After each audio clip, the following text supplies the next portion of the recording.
we're thrilled to have Kiandra here today. She has been working with us for a couple years. She's a really wonderful educator, and she's really committed to encouraging students to show them that everyone can succeed in mathematics. She formerly at Morehouse, now a senior instructor at Spelman. She's also a consultant for the Sure Foundation, and has done a lot of really good education and educational workshop type of stuff in digital and in the mathematics community. So I am going to go ahead and pass it over to her and let her take this away.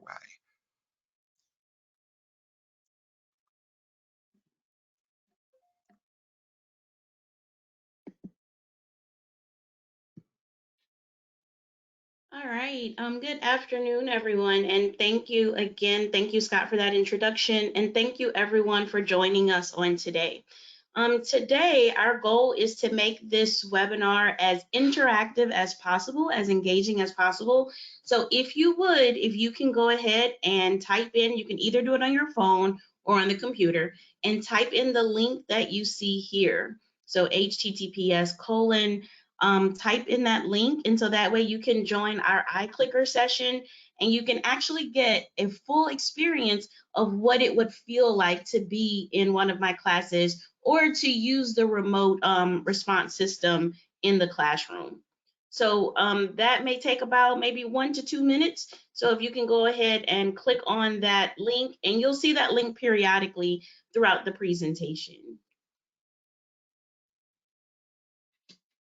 I'm going to go ahead and put that in the questions as well, or in the chat, I should say. So everyone, instead of having to type it in, people can just go ahead and click on it. So awesome. It's not required that you do this. You're going to get more out of the experience and learn more about how this works if you're able to participate with it. So it is encouraged. You will still be able to learn about how this works without doing this, but if you're able to, if you're in a situation where you're able to, we really encourage you to do it. Sorry, carry on, Kiandra. Okay, awesome, thank you.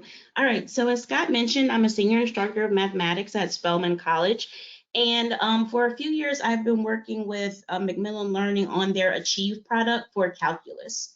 A little bit about me. Spelman College is a small liberal arts college, and it's a part of the AUC, Atlanta University Center Consortium. And it's a set of colleges, which means that even though Spelman is a women's college, a small liberal arts women's college, we have students that would attend Clark Atlanta University or that would attend Morehouse College because the students can cross-register. A couple of courses that I've taught, just some background information. I've taught courses anywhere from intermediate algebra to the calculus series to general statistics. At one point in my career, I was an adjunct professor at Strayer University, and I had the privilege of teaching a graduate course in quantitative literacy. So I've taught a range of courses, and also, as many of you, because of the academic era that we're in right now, I've taught several online courses, but even pre-pandemic, even pre-virtual learning, I taught several online courses. So pretty well versed in both in-person and online pedagogy. So again, if you would like to join, as Scott said, it's not required, but just to be engaged and to have a little fun, if you would like to join the course so that you can engage throughout the webinar, that would be fantastic. All right, so for our first bit of engagement, I just want to do a temperature check and see who our audience is and who's out there. So what is your experience with student response systems? What is your experience with student response systems?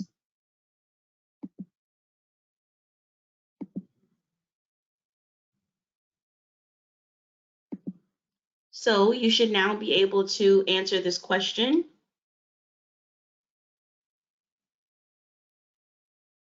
Okay, and maybe when we get to maybe about 5 responses or 30 seconds, whichever one comes first, then I'll go ahead and review the results. So, or maybe I'll wait a couple more minutes for this first one. Maybe some people are still logging in. So again, what is your experience with student response systems? A, I have no experience. B, you've used them as an instructor. C, you've used them as an audience member, as in today. So after today, you'll be able to answer C if you've never used them before, or D, I've discussed them with faculty members, but maybe you've never used them, or if you have some other type of experience with student response systems.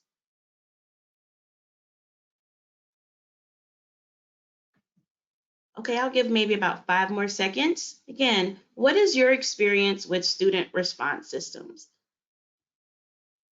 All right, so looking at our results, I see that we have a very diverse crowd. So looking at student response systems and using response systems for peer learning, let's review the agenda really quickly. So what am I going to talk about today? So first, I'm going to talk about some different terminology. I know, again, in the current era of education, we're hearing a lot of different terms, but not everyone is meaning the same thing when they use different terms. So I'm going to review the terminology, so just so we're on one accord with what I mean by what terms I'm using. Then we'll talk about course structure. What do my courses look like, and how do I incorporate student response systems to engage students and to assist with peer learning? And then I'm going to show you a very explicit tool of how this operates in my classes. All right, so first with terminology.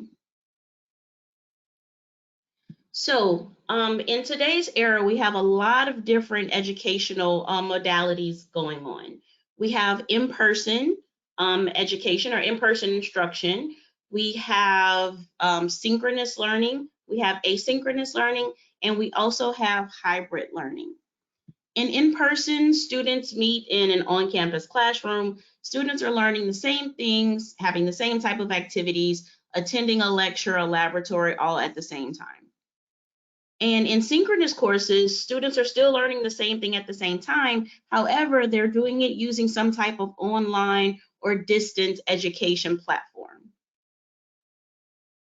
And asynchronous learning, it's not existing or happening at the same time. So students are accessing their learning maybe through lecture videos that are posted on your LMS, or some type of assignments that you've posted. So students are engaging with the same material, but at different times, different locations. And that's also referred to as location independent learning. And then we have many people are doing now is a hybrid form of learning. As we're going back to campus, but not all campuses, some campuses are open, some campuses are not. And even with campuses being open, some of our students aren't able to attend for various reasons. So I know a lot of educators are using the hybrid model and also using high flex model, which I'm not going to talk about that today.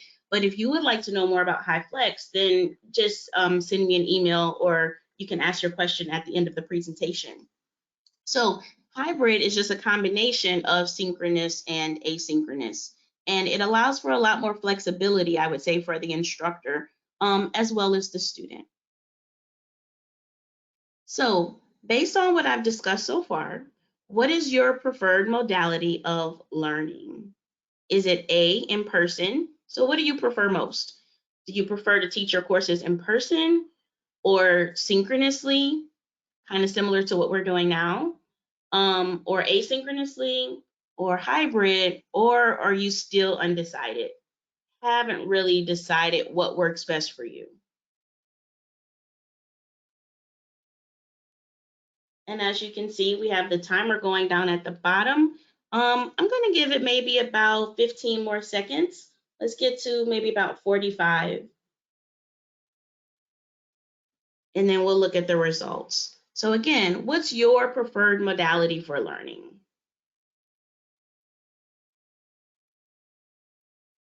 Okay, I see some more responses coming in, so I'll wait maybe about 5 more seconds. 5, 4, 3, 2, 1, 0.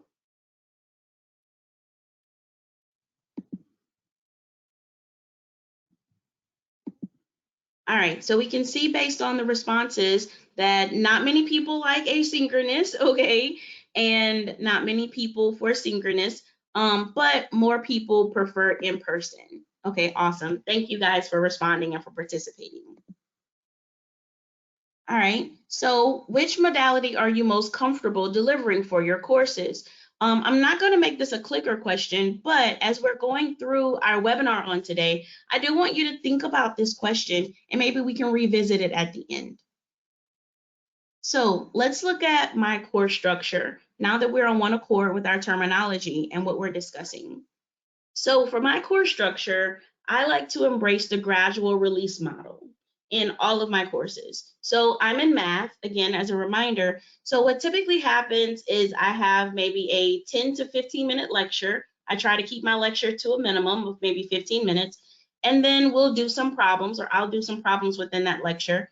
And then the students have an opportunity to join me in doing problems. And then I'll put them in groups. If we're in person, I'll put them in groups and they can do problems together. And then they have an opportunity to do problems on their own, to do their own self-assessment. So when we are doing synchronous courses, I'm sorry, I didn't tell you guys what I prefer. I actually prefer in-person and hybrid. So I like to do in-person classes because there's a certain energy that I get from my students from being in person. But if we can't be in person, then hybrid would be my option. So when I am doing hybrid and it has a synchronous component, then how do I still maintain student interaction in the classroom? So it's very important to me for the students to interact with me on a daily basis. So I do ask the students to have their cameras on. I know there's some privacy issues with that, so I just ask my students, hey, if you have an issue, just let me know. But I do explain to them that with their cameras on, it does help with student engagement, and we have to have the cameras on when we're doing assessments. Also, for student-teacher interaction, we use the whiteboard feature on Zoom. So I'm using Zoom when I'm in my synchronous classrooms. When I am in person, then I'm just using the whiteboard in the front of the classroom. So for student-to-student interaction, if I'm online, then I'll use breakout groups or breakout rooms on Zoom. So the breakout rooms are great for group work and collaboration. It still allows the students to have their individual whiteboard. If they were in person, they would have paper and pencil in front of them, and they're working together. They're learning from their peers. They're going through the questions or the problems together, asking and answering each other questions. So whether in person or online, that activity allows them to build community with each other and to learn from each other. And then when we're in class, once I've taught and they've had an opportunity to interact with each other and to interact with me, then it's time for some type of activity like an iClicker activity. So this allows the student to have a student self-interaction. With the iClicker or any student response. So I prefer iClicker, so that's what I'll be discussing most of the webinar. But with any student response, the student gets immediate feedback, so they can assess their own learning. I know most times when we promote student response systems, we're talking about from a professor's perspective and how, yes, it gives immediate feedback and it gives us information about if the students are mastering the material before moving on to the next content area. However, what I've most recently been observing in my students is it gives them the opportunity to assess their own learning, right? So once we have an iClicker, I hear things like, oh man, I did get that right, or oh, I thought I understood that. And so that gives the students an opportunity to assess themselves and me an opportunity to assess them. And then we can have a discussion about what do we need to do next? And so that promotes just-in-time teaching. So here are some other tools that I've used before. Now, this isn't an all-inclusive or exhaustive list, so I'm sure you guys may have some other different tools that you've used for maybe synchronous courses or hybrid courses or online learning, and different tools for student response systems. I would ask you to go ahead and put those in the questions so that way we can continue to learn from each other. But again, some of the tools that I've used instead of Zoom, we have Blackboard. Blackboard has an awesome video sharing feature, Microsoft Teams, GoToMeetings, WebEx, Google Hangouts, FaceTime. And for my student response systems, iClicker, PoEverywhere, Kahoot, Mentimeter, Socrative. So there are a lot of different tools that you can use or options that you can choose from in order to achieve the same goal. So what do my classes actually look like? How do I utilize these tools for engagement? So again, just as a review, I typically do a 10 to 15-minute lecture. And in that lecture, it's time for me to discuss theorems and definitions, and let's do a few problems. So that's my I do and my we do time. And then if we're in class, the students will get into groups.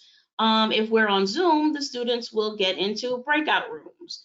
And they have an opportunity to, again, do the problems together, to learn from each other, to have peer instruction. I always tell my students, you may know A and B, your peer may know C and D. Well, once you discuss and put those things together, now you guys know how to do the entire problem. So encouraging them to not only discuss what they know, but to discuss what they don't know, because they can learn from each other. And then there's the self-assessment, where the students will perform or do some type of assessment on the iClicker. So let's see. Clicker question. How comfortable are you with using student response systems in your class? How comfortable are you with using student response systems in your class? A, very comfortable.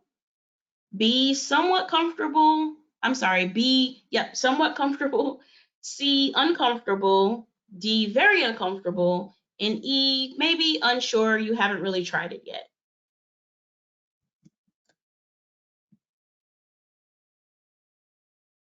Okay, awesome. All right, I'm going to give maybe about 5 more seconds. And then we'll count down 5, 4, 3, 2, 1. All right, that was a long one. Yes, it was. Okay, let's stop it. All right, very good. And so we see the results here. So one of the things that you're seeing in real time is something that I show my students. Now, as the results are coming in, I don't show it to them. You can hide these results because I don't want them to be swayed by their peers' answers. And if the results are scattered, if you see here, we can clearly see most people are saying B.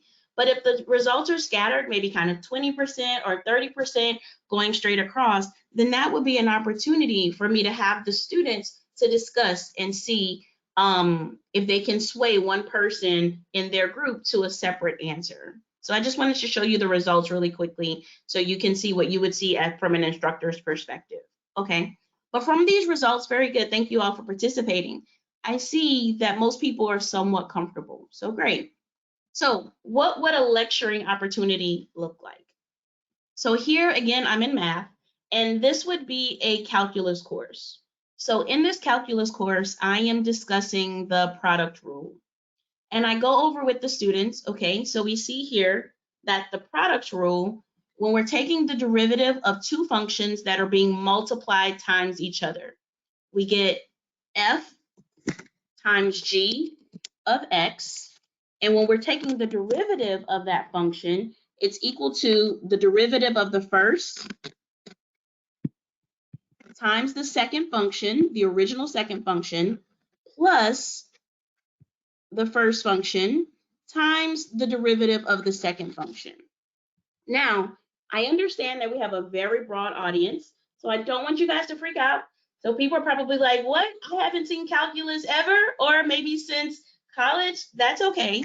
So I'm going to go over this again, just very basic.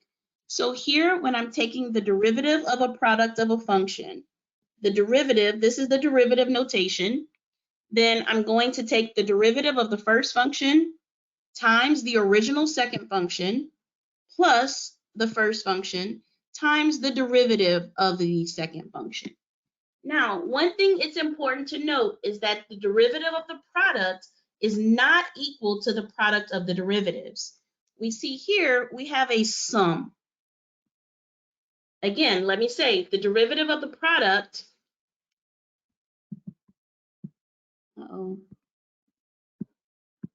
Sorry, my pencil is having a mind of its own today, is not equal to the product of the derivative. And you can see similarly for the quotient rule, we have a similar type equation. And we can see the derivative of the quotient is not equal to the quotient of the derivative. So this would just be something I would explain to my students. And then I say, okay, we would discuss this and make sure that we're all on one accord here. And I say, okay, you guys, so let's have a clicker question. And let's make sure that you understand this definition. So if you guys would be so kindly to go ahead and answer this question. Again, if you have no clue, just take a guess. This isn't a real class. You won't be counted off.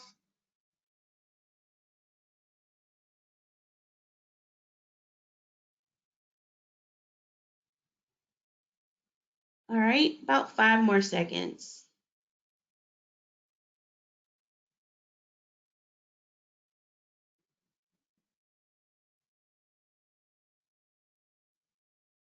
All right, awesome. So I'm going to go ahead and stop now.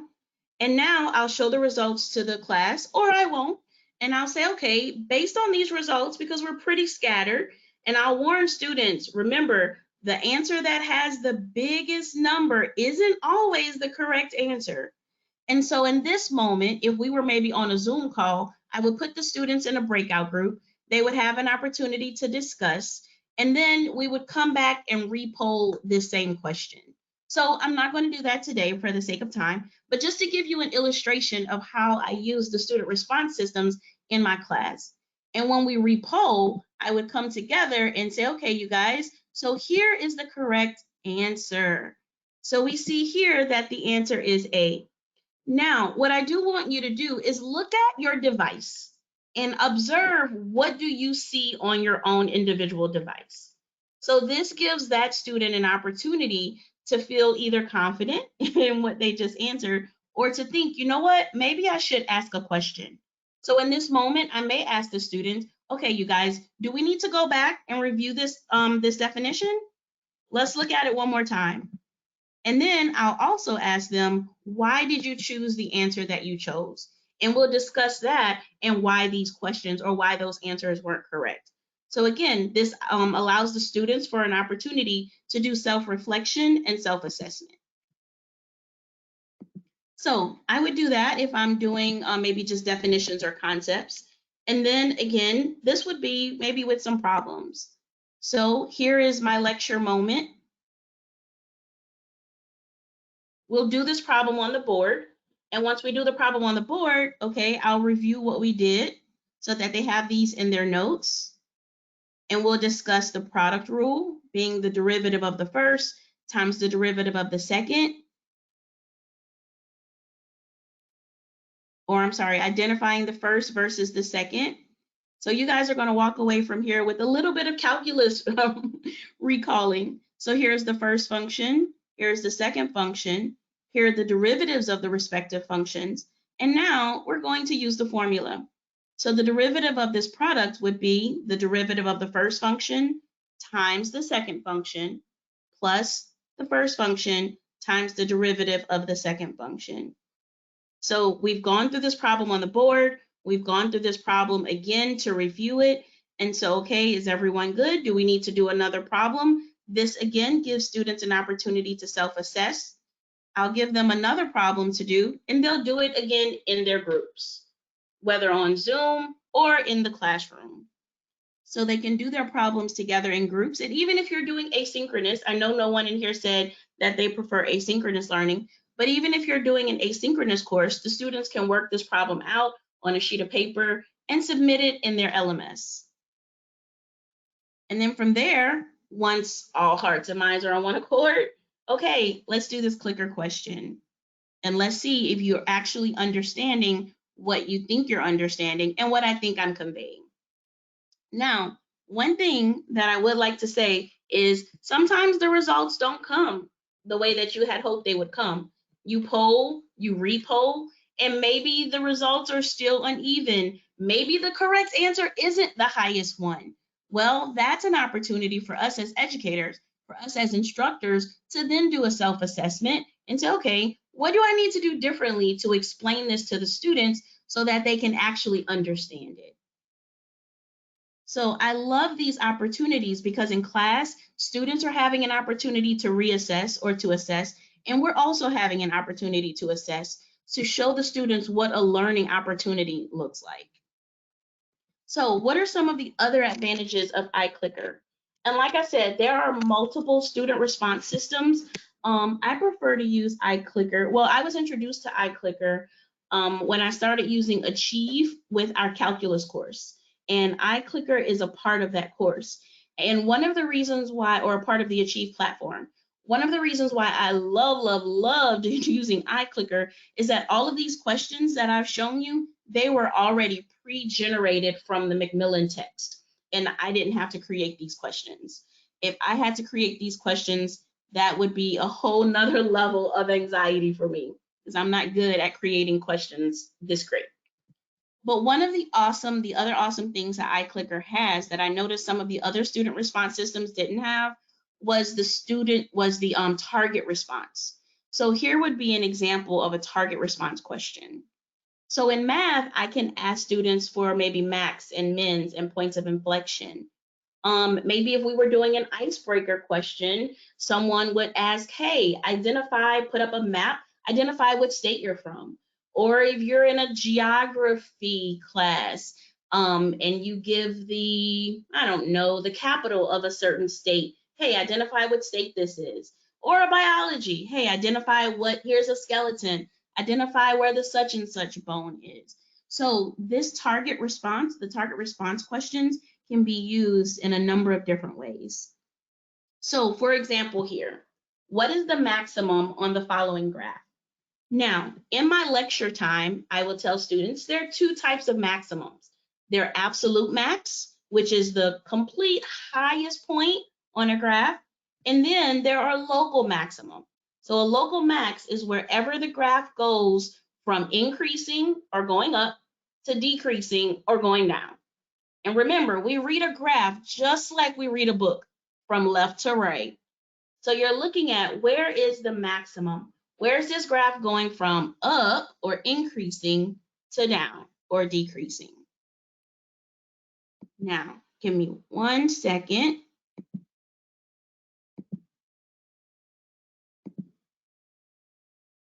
All right. Now, I'm going to ask you guys to go ahead and use your mouse or use your phone, use your finger, and identify where do you think the maximum is. And again, remember, this was a webinar, so if you don't get it right, that's okay.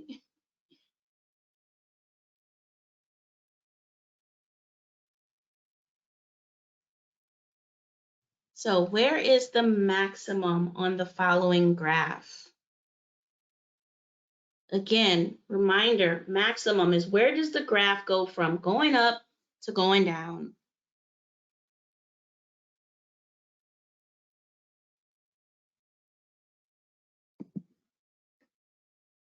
All right. So I am going to go ahead and stop now. And again, I'm going to show you. It says select the region you want to mark as correct. So students can see immediately whether they receive the correct answer or not. Instant feedback. Very good. So based on that question, then we would have a discussion about where's the minimum. So what are some benefits of the iClicker or any student response system? Again, it enhances student engagement. I found that my classes are a lot more interactive. Students are talking to each other. Even the students who are normally quiet, now they can interact and they can engage without being put on the spot or without being felt like, oh, I don't know it, I'm afraid to ask a question, because they can see, especially if you show the responses, they can see that they're not alone, that other students may also not be getting it correct. So that's one area. It gives immediate feedback for not just us, the professors, but also for the students. And it allows both parties to gauge their mastery of the content. What are some other benefits specifically of iClicker that I've seen? Is the target response questions, like I mentioned a second ago. And other student response systems, you can do icebreaker questions in the beginning of class. You can do exit questions. I've heard people say, hey, what's the muddy middle? What's that muddy question that you maybe don't quite still understand? Because you can put in free response questions. Performance and participation. So hopefully you saw throughout this webinar that it gave you an opportunity to participate and to actively engage and to see your own performance. You can also use it for attendance. If you didn't want to do any questions that day and you just wanted it to do attendance, you can set it at the beginning of every class and students can log in. Also, it integrates wonderfully with your LMS. At Spelman, we use Moodle. So it integrates with Moodle so students can see their performance and their participation averages whenever they log into their Moodle gradebook. So based on some of these advantages that I've mentioned, which of these benefits do you feel would have the greatest impact on your courses? Give me 1 second. Let me go back to multiple choice here. All right, awesome. So which of these benefits would have the greatest impact on your course? So student engagement, the immediate feedback, the mastery of the content, to enhance participation, or for students to see how their participation is, or just to deliver icebreaker or exit questions.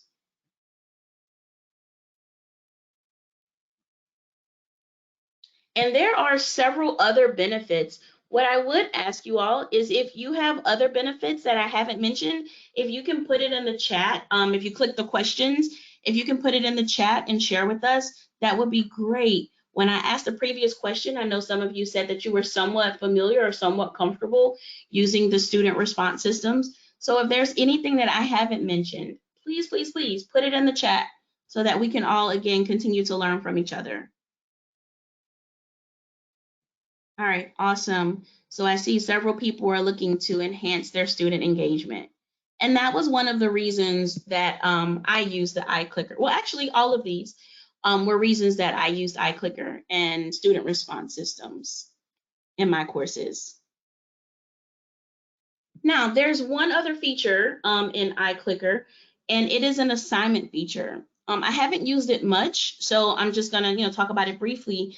But when we transitioned to virtual learning and we were just completely online, I did discover that iClicker did have an assignment feature. So if you were interested in using iClicker in maybe an asynchronous course, then you could do that as well, just by creating an assignment. And the students can still go in with their phones or student response systems and answer the questions or create a quiz.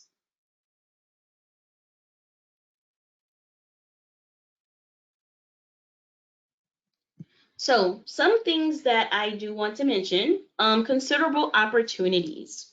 So as you notice today, we do get immediate feedback, but like I mentioned throughout the webinar, sometimes that's a plus and sometimes that's a minus. And what I mean by minus is only that we're not expecting the results. So I mentioned before, you poll the classroom, right? You allow the students to get into breakout groups and you repoll. Our goal or our hope is that once we repoll, that everyone has the right answer. Well, does that happen 100% of the time? No, it does not. So when that doesn't happen, what is the fallback plan? What happens if the students still don't understand? What are we going to do as professors? Also, something to consider that I've learned through my time in using iClicker and different student response systems is to be flexible with the students, to be flexible with ourselves, and with technology. Understanding that technology is not infallible and to always, always, always have a backup plan. So just as a quick wrap up, again, we started this webinar with some terminology to make sure we were all on the same page with what we meant by in-person, synchronous, asynchronous, and hybrid. And then we looked at the gradual release model for the course structure and how I implement the iClickers and student peer instruction in my classes. And then we actually looked at a live example for tools for engagement. And I would like to thank you all so much for attending this webinar and for taking time out of your busy schedule I know we all are very busy, but thank you so much for taking time out of your busy schedule to participate in this webinar. And now, if you guys have any questions, if you could please put the questions in the chat, and one of our organizers will look through the chat and let us know any questions that are coming through the chat. Again, thank you guys so much. So Kiandra, we have a couple that had come in. Thank you very much, by the way. We had a couple that have come in during the course of the webinar. Okay. And I want to take them in the order they came in. Do you grade their iClicker work? Someone was wondering how if you grade it, how you grade it, that kind of thing. Yes, that is a great question. So iClicker has a feature that you can parse the grade however you want.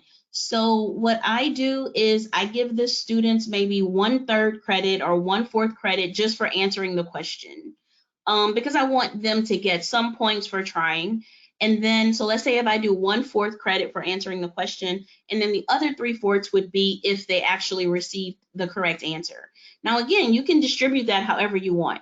You may want to give them 3/4 credit or 2/3 credit for answering, just for answering the question, and then that other 1/3 question, credit if they actually got the question correct.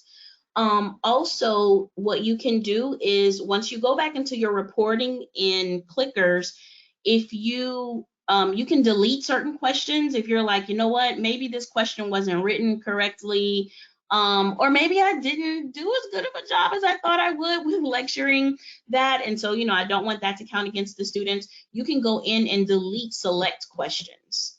Lastly, if you notice on some of the questions, I actually marked the correct answer.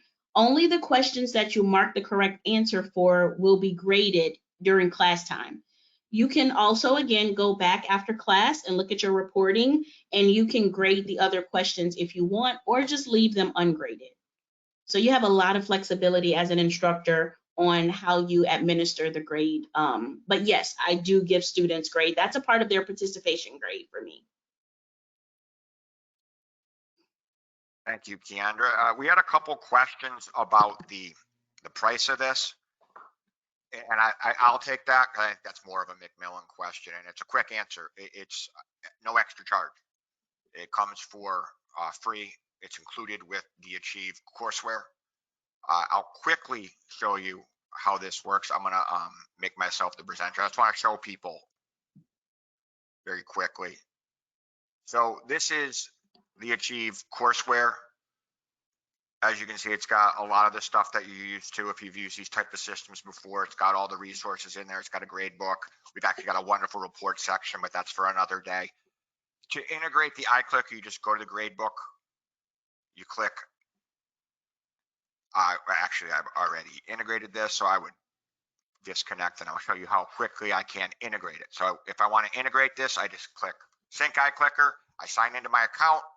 I already have the courses I've created here. This happens to be, this course right here. So I've already created it. I link the course. I can also create a new one from here and just take it from there. So if I haven't created something on the iClicker side, that's how quick it is. And then the students have automatic access and you can start using it right away. So that's the answer to how much does this cost, and a very quick demo on how it works within the architecture, if you will. And Scott, with that, I'm sorry, can you go back to the screen, what you were just on? Absolutely, yes. If you go back to the home, to the house. Yep.